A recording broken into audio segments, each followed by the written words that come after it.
everyone, and welcome back to Musk Unleashed, the English podcast where real English meets real life. I'm Emma. And I'm Ethan. And before we get into today's topic, a quick reminder. We upload a brand new video every single day on this channel. So if you haven't subscribed yet, hit that button right now and turn on the bell. You will never miss a lesson. Today's topic is one that I personally feel very passionate about, because this is the question that almost every English learner asks at some point. Why can I understand English? Why can I read English? But the moment I need to speak, everything disappears. The words vanish, the sentences break apart, the confidence drops to zero. And the answer, the real answer, is not that your vocabulary is too small. It's not that your grammar needs more work. The real answer is that your brain has not been trained yet to think in English. And that is exactly what today's episode is about. How to train your brain, step by step, so that English stops feeling like a foreign language and starts feeling like your own. Let's start with the most important idea of this whole episode. Ready? Ready. Your brain is not a dictionary. It is a habit machine. Say that again. Your brain is not a dictionary. It is a habit machine. And this changes everything about how you should be learning English. Because most people treat language learning like filling a dictionary. Learn a word, store it. Learn another word, store it. And then, when they need to speak, they go searching through that dictionary in their head, and it takes too long. The conversation has already moved on. Exactly. Real fluency is not about searching for words. It is about having automatic responses, habits, patterns your brain has practiced so many times that they come out without thinking. Think about your native language for a moment. When someone asks you how you are, do you stop and think about which word to use? Do you search for the grammar structure? Of course not. It just comes out automatically, instantly. That is what we are building toward in English, and it is completely possible. It just requires training the right way. So let's talk about how. Step 1, and this is the foundation of everything, daily exposure. Daily exposure means surrounding your brain with English every single day. Not just when you study, not just when you watch a lesson, but throughout your whole day. When you wake up, think in English. When you make breakfast, think in English. When you walk outside, look around and describe what you see in English, inside your head, quietly, but consistently. The tree is tall. The sky looks gray today. There are a lot of people on the street. Simple sentences, basic vocabulary, but the habit of doing it every day is what rewires your brain. Because here's what happens inside your brain when you do this. Every time you use a word or a phrase in English, even just in your thoughts, your brain strengthens the connection to that word. It becomes easier to access next time, and easier again the time after that. Scientists call this neural pathway strengthening. We just call it practice, but it's the same thing. The more you use it, the stronger it gets. Step 2. And this one is something most learners completely skip. Stop translating. This is one of the biggest things holding people back. The habit of thinking in your first language first and then trying to translate everything into English. And it makes sense why people do it. Your native language is the tool your brain already has, so it reaches for it automatically. But every time you translate, you're adding an extra step. And that extra step is what creates the delay, the pause, the freeze. So how do you stop translating? You start thinking in English. Even badly, even slowly, even with mistakes. You try to find the English word before you go to your native language. For example, you want to say something, you try to find the English word, it doesn't come immediately. Instead of switching to your native language, wait. Stay in English. Use a simpler word. Describe it differently. Work around it. And this is actually what native speakers do all the time. They don't always have the perfect word. They use a different one. They say it a different way. Fluency is not about perfect vocabulary. It is about keeping the conversation moving in the language. Step 3. Active listening.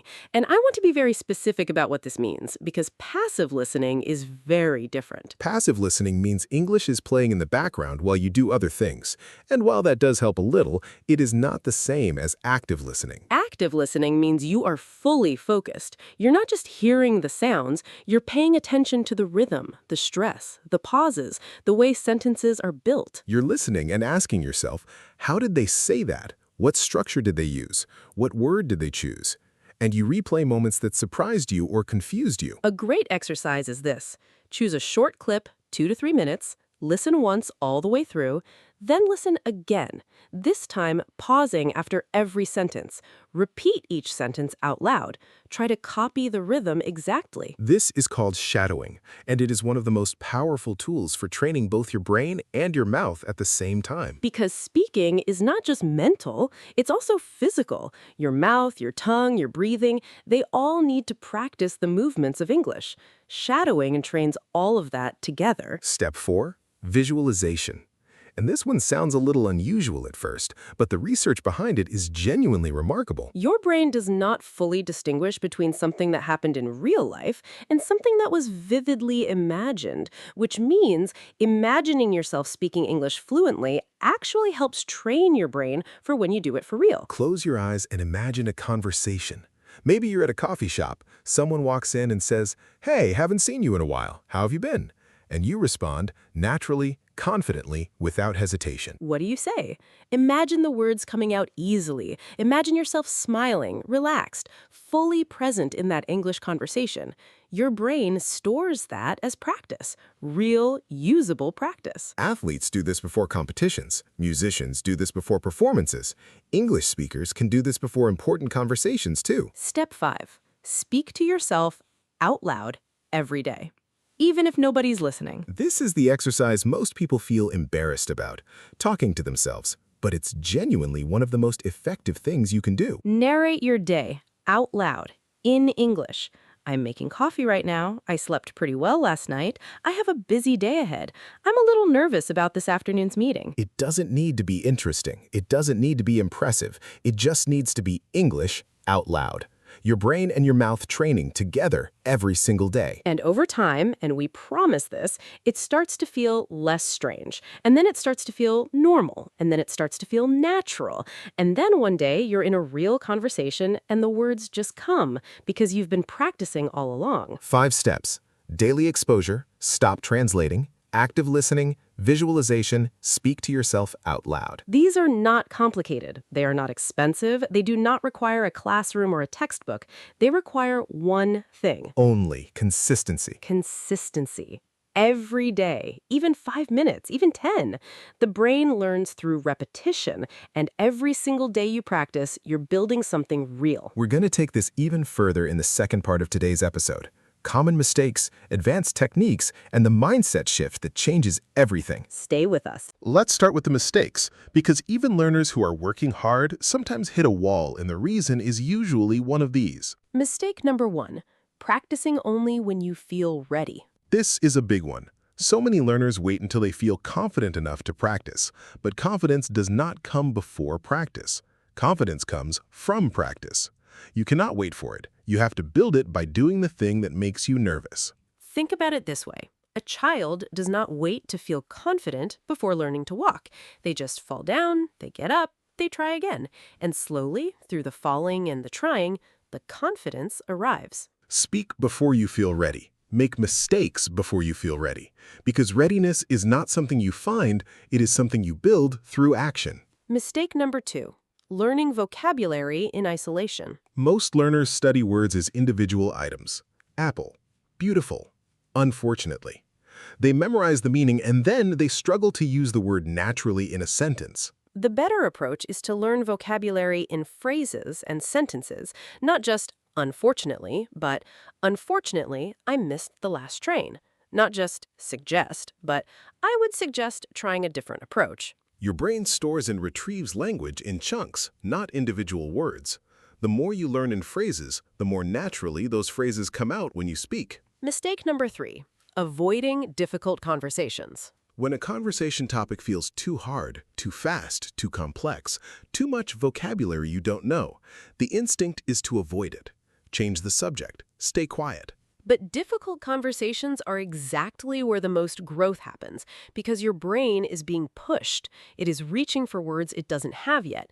It's building new connections under pressure. You don't have to understand every word. You don't have to respond perfectly. You just have to stay in the conversation and try. That effort alone, that stretch, is where fluency is built. Now, let's talk about the advanced habits, the things that take your brain training from good to exceptional. Advanced habit number 1. Consume English content that genuinely interests you. The brain learns faster when it is emotionally engaged, when you care about the content, when it makes you laugh or think or feel something. You absorb the language deeper and retain it longer. So find English content you actually enjoy. A podcast about true crime if that's your interest. A YouTube channel about cooking, about travel, about technology. Watch English films in the genres you love. Follow creators whose personality you like. When you enjoy the content, you stop feeling like you are studying, and that shift from studying to living in the language is one of the most powerful things that can happen on your English journey. Advanced habit number 2. Record yourself speaking. This one makes almost everyone uncomfortable at first. Nobody likes hearing their own voice. Nobody likes noticing their own mistakes. But recording yourself is one of the most honest and useful tools available to you, because when you listen back, you hear things you never noticed while speaking, a pronunciation that needs work, a phrase you overuse, a moment where your confidence dropped and your voice changed. You become your own teacher. You identify the specific things to improve, not in a general, vague way, but with real evidence from your own real voice. Start small. Record just 30 seconds. Describe what you did today. Listen back. Notice one thing. Try again. That's all it takes to make this habit work for you. Advanced habit number 3. Find a conversation partner or community. Everything we've talked about today can be practiced alone, and that's powerful. But at some point, your brain needs real, unpredictable conversation. Someone who responds in ways you don't expect. Someone who challenges you in real time. A conversation partner does not need to be a teacher. They don't need to correct every mistake. They just need to engage with you in English to give you the experience of real interaction. Online communities, language exchange apps, even comment sections of English channels. There are more opportunities for English conversation today than at any point in history. Use them. And now, the most important thing of this entire episode, the mindset. Because you can have all the techniques in the world, you can practice every day, you can shadow and visualize and record yourself. But if your mindset is working against you, progress will feel impossible. Here's the mindset shift that changes everything. Stop measuring your English by how perfect it is. Start measuring it by how much you communicate. Read that again slowly. Stop measuring your English by how perfect it is. Start measuring it by how much you communicate. Because perfect English that never gets spoken helps nobody, including you. But imperfect English that is spoken, that connects, that communicates, that gets the message across, that's real fluency. That's real progress. Native speakers make mistakes. Native speakers say the wrong words sometimes.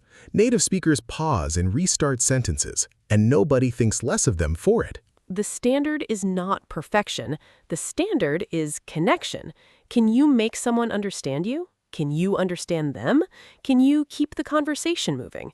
That's fluency. And here's something we want every single person watching this to hear clearly. You are not behind. You are not failing. You are not too old or too busy or too far from fluency to reach it.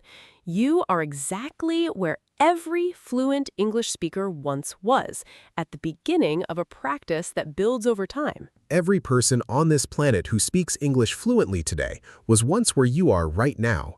And the only difference between them and someone who stayed stuck is that they kept going. So keep going. 5 minutes today, 5 minutes tomorrow, and the day after that. Let's do a quick recap before we close. What did we cover across both parts of today's episode? Step 1. Daily exposure. Surround yourself with English every single day. Step 2. Stop translating. Stay in English even when it's hard. Step 3. Active listening. Pay attention to how language sounds, not just what it means. Step 4. Visualization. Imagine yourself speaking confidently and your brain practices it as real. Step 5. Speak out loud to yourself every day. Your brain and your mouth both need the practice. Mistake 1. Waiting to feel ready. Don't wait. Start now. Mistake 2. Learning vocabulary alone. Learn in phrases and full sentences. Mistake number 3. Avoiding hard conversations. Lean into them. That's where fluency lives. Advanced habits. Consume content you love. Record yourself. Find a conversation partner. And the mindset. Stop measuring perfection. Start measuring communication. That's how you train your brain to speak English, not through one big dramatic moment of change, but through small, consistent, daily actions that stack up on top of each other until one day you realize, I'm speaking English, naturally, confidently, like myself. And that day will come. We genuinely believe that for every single person watching this. Your challenge today, pick just one thing from this episode and try it today. Not tomorrow, today. Tell us in the comments which one you chose. We read every single comment, and we love hearing from you. It honestly keeps us going. And remember, we upload a brand new English video every single day on this channel. So subscribe, turn on notifications, and come back tomorrow for more. Because your English journey is not a destination, it is a daily practice. And we'll be here every day practicing with you. I'm Emma. I'm Ethan. This is Musk Unleashed. We'll see you tomorrow.